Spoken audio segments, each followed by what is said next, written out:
இந்த உலகத்துல நடக்கிற எல்லா பிரச்சனைக்கும் காரணம் மனிதன் தன்னை சாதாரணமானவன் நினைக்க மாட்டேங்கிறான். நான் யார் தெரியுங்க, நான் சொல்றதுதான் நியாயம்.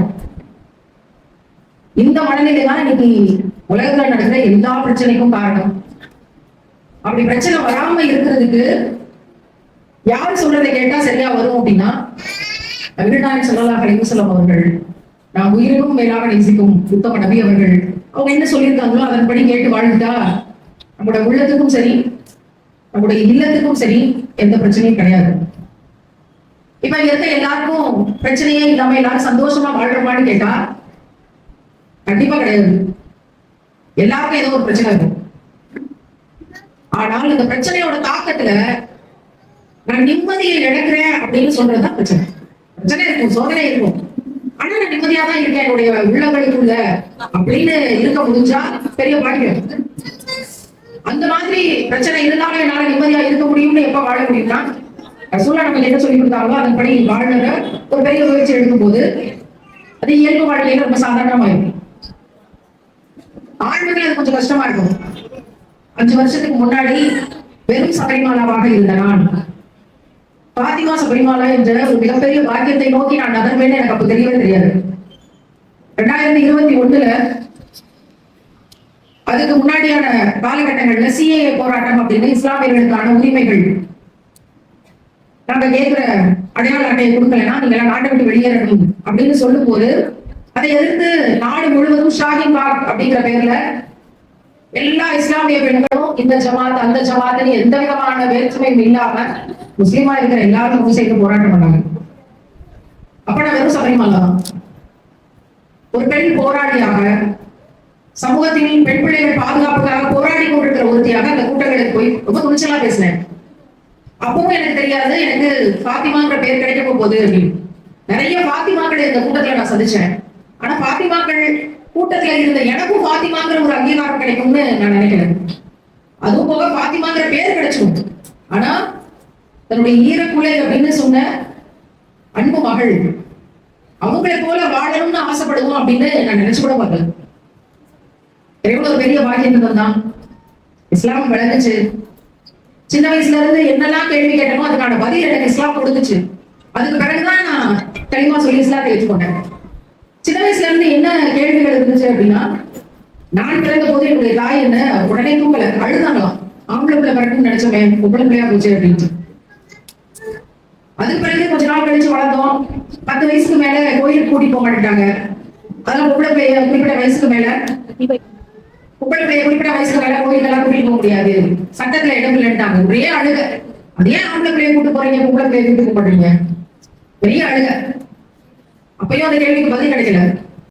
பிள்ளைகள் வயதுக்கு வந்த பிறகு இதை தொடக்கூடாது, இதை தொடக்கூடாது, அதை தொடக்கூடாது, தொட்டா தீட்டு, வீட்டுக்கு வெளியில தான் 7 நாள் இருக்கணும், வீட்டுக்குள்ள வரக்கூடாது, செருப்பு போடுற இடத்துல அந்த சின்ன இடத்துல கொசுக்கடியில 7 நாள் அங்க இருந்துக்கணும் அப்படின்னு சொல்லும் போது வேண்டாத ஒண்ண ஒதுக்கி வைக்கிற மாதிரியான அந்த மனநிலையை ஏற்றுக்கொள்ளவே முடியல. இப்ப வரைக்குமே அதை நினைச்சா ஏற்றுக்க முடியாது. ஏன்? இயற்கையாகவே பெண்ணுக்கு கற்பை இருக்கு. அந்த கற்பையில இருந்து மாதந்தோறும் மாதவிடாய் வருது.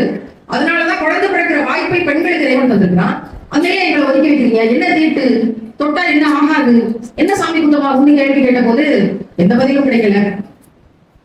அதுக்கு பிறகு ஒரு பொம்பளை பிள்ளைக்கு கல்யாணம் பண்ணி கொடுக்கணும்னா இவ்வளவு நகை போடணும், இவ்வளவு நகை சேர்க்கணும், அடி வயிற்றுல நெருப்பு கட்டிக்கிட்டு இருக்கோம் பொம்பளை பிள்ளை வச்சுக்கிட்டு, ஏன் நகை சேர்க்கணும், ஏன் ஆம்பளை பிள்ளைக்கு நீங்க நகை சேர்க்கறது இல்ல, பொம்பளை பிள்ளை போட்டு ஏன் நகை சேர்த்து கல்யாணம் கட்டணும்னு கேள்வி கேட்கிற போது எந்த கேள்விக்கும் பதில் கிடைக்கல. சர்வசாதாரணமா வீட்டு சண்டைகள்ல கண்ணத்துல ஓங்கி அடைகிறாங்க. நீ போடி உங்க அம்மா வீட்டுக்குன்னு சொல்றாங்க.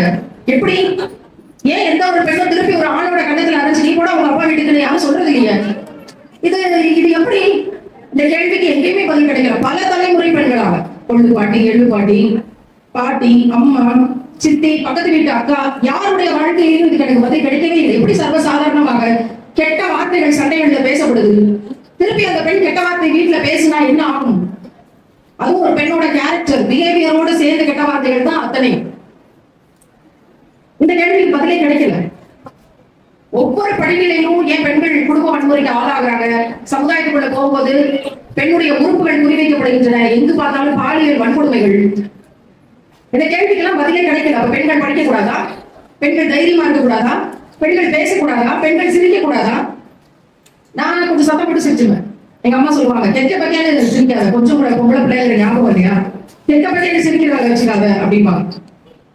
நான் எவ்வளவோ டிக்ஷனரிஸ் வச்சிருக்கேன், எவ்வளவோ மொழிகள் கற்றுக்கொள்ள முயற்சி பண்றோம், அகராதிகள் இருக்கு. எந்த அகராதிலையும் நான் படிச்ச வரைக்கும் எத்தனை பட்டங்கள் பெற்று நாங்க அறிவை வளர்த்துக் கொள்ள முயற்சித்த போதும் இந்த கெட்ட பக்கைங்கிற வார்த்தைக்கு இப்ப வரைக்கும் என்ன பொருள்னே தெரியல. அவ்வளவு பேர் கெட்ட பக்கைன்னு சிரிக்க கூடாது.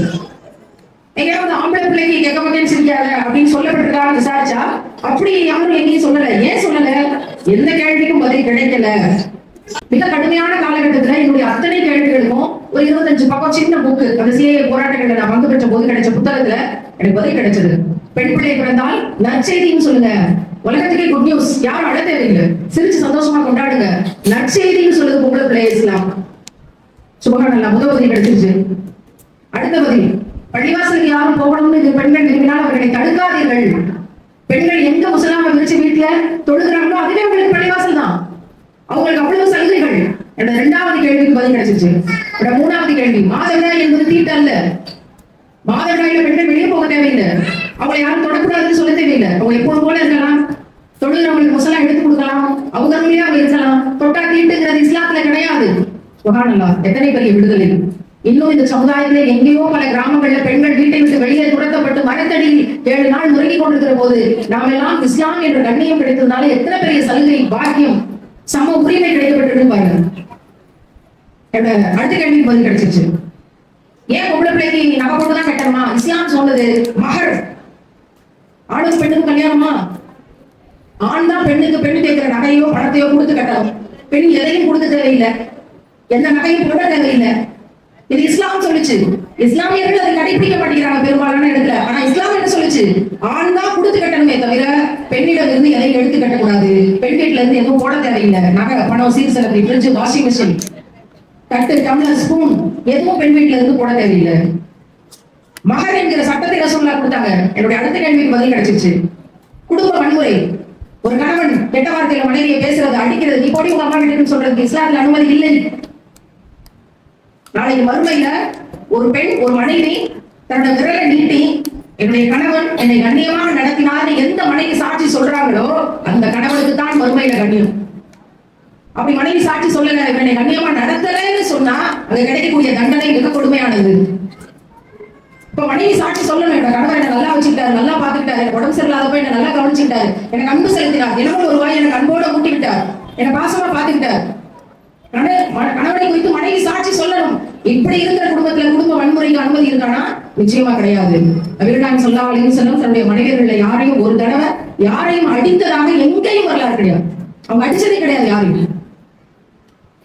கடுமையான சொற்களை யாரும் தாக்குனது கிடையாது. இந்த ரோல் மாடல் ரசூலுல்லாஹோட வாழ்க்கை தான். அடுத்த கேள்விக்கும் பதில் கிடைச்சிருச்சு, குடும்ப வன்முறை. அடுத்து கடைசியான கேள்வி, பாலியல் வன்கொடுமை.